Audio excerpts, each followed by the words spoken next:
All right. Yeah, this is going to take a bit. So slow down with me. Because if you actually follow the mechanics of what just happened, not the outrage, not the headlines, not the social media noise, you start to see a pattern that's familiar, very familiar. What we're watching right now with Ghislaine Maxwell is not a legal masterstroke. It's a system under pressure, revealing where reality and narrative have diverged too far to stay aligned. Add jailhouse lawyer to the list, convicted child sex trafficker, longtime associate of Jeffrey Epstein, socialite who orbited wealth, intelligence agencies, finance, politics, and yes, someone whose proximity to Donald Trump has been documented for years. Photos, flights, statements, court records. None of that is controversial anymore. It's archived. It's indexed. It's on Wikipedia. It's in Reuters. It's in the New York Times. It's in sworn testimony.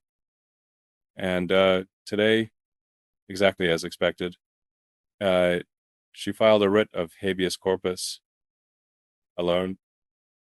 Pro se. No lawyer. No legal team. No insulation. That detail matters more than people realize.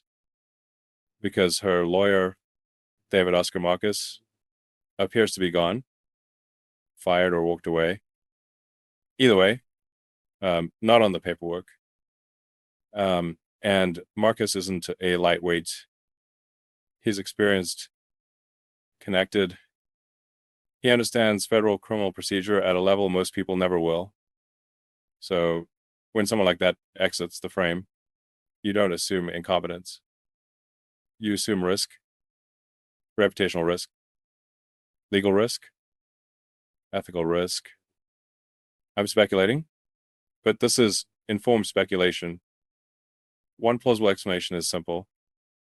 He reviewed what Maxwell said under oath to the Department of Justice and realized the story doesn't survive contact with documents, emails, depositions, financial records, Epstein estate disclosures.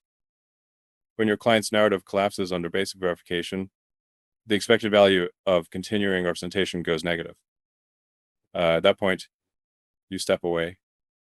So now Maxwell is on her own, sitting in a federal prison in Texas with access to a law library and time, a lot of time.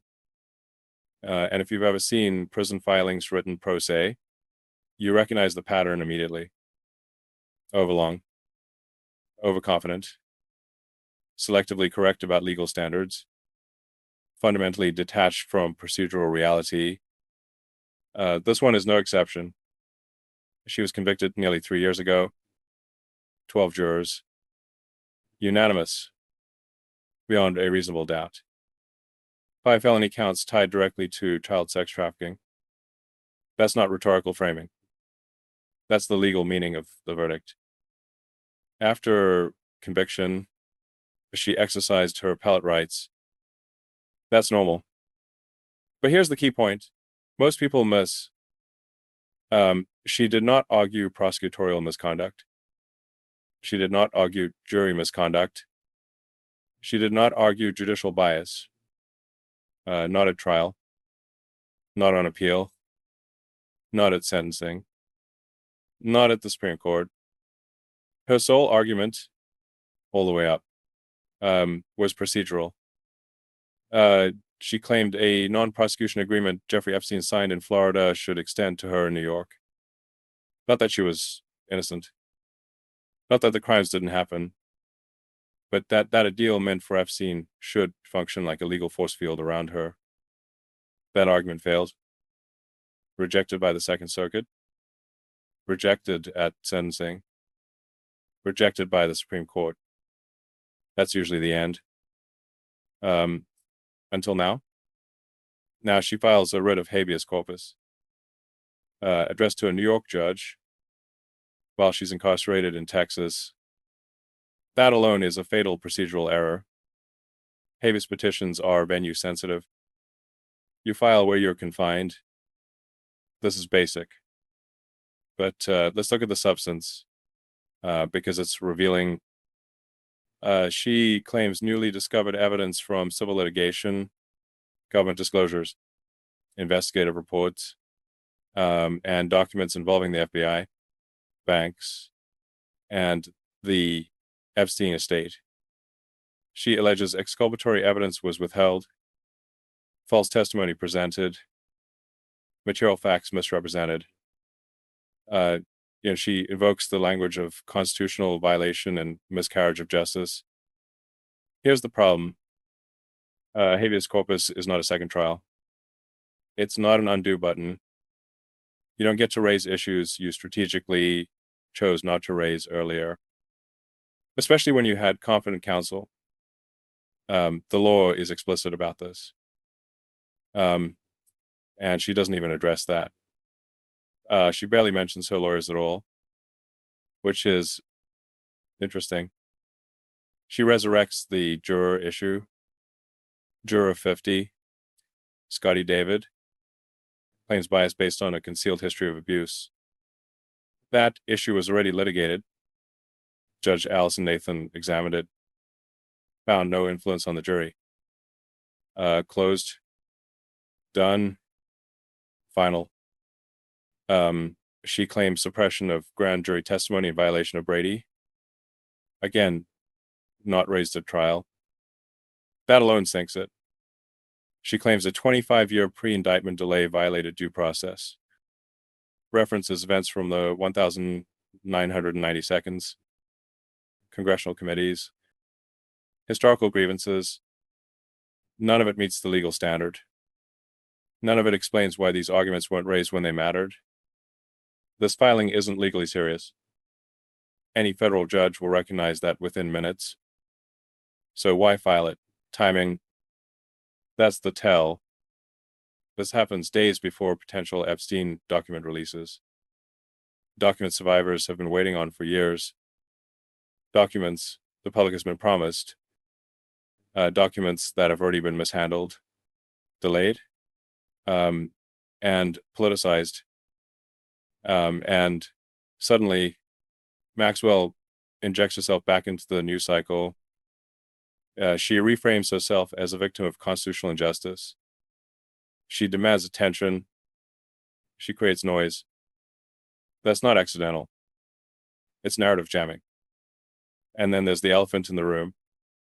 Pardons, clemency, political leverage. Donald Trump has openly discussed using executive power to reward allies. The Department of Justice is already under scrutiny for how it handled Epstein-related matters during his administration. So you have to ask the uncomfortable question. Is this about law or leverage? Is this a legal strategy or a signaling mechanism? Because we've seen this pattern before. Individuals under pressure attempt to reposition themselves as assets, as potential witnesses, as people who can help or hurt depending on how they're treated. And we know Maxwell has lied. That's not a moral judgment. That's evidentiary fact. After receiving Queen for a Day immunity from Trump's DOJ, portions of her testimony were contradicted by later released emails. Emails from Epstein estate servers, emails showing her real opinions, her real knowledge, her real involvement, including her views on Trump, including her awareness of use, including her role in facilitating access. Those emails exist. They're documented. They're not speculation. She publicly praised Trump. Very cordial and very kind to me, and I just want to say that I admire his extraordinary achievement in becoming the president now, and I like him, and I've always liked him. Now, congressional committees want her testimony. She refuses without immunity. That makes sense if you understand incentives. Every word she says risks contradiction. Every contradiction risks perjury. every perjury risk compounds existing exposure. And yeah, if you want to keep tracking how these systems actually behave under stress, take a second, subscribe, share this, and stay connected. Because sunlight is still the best debugging tool we've got. All right. That's it for now.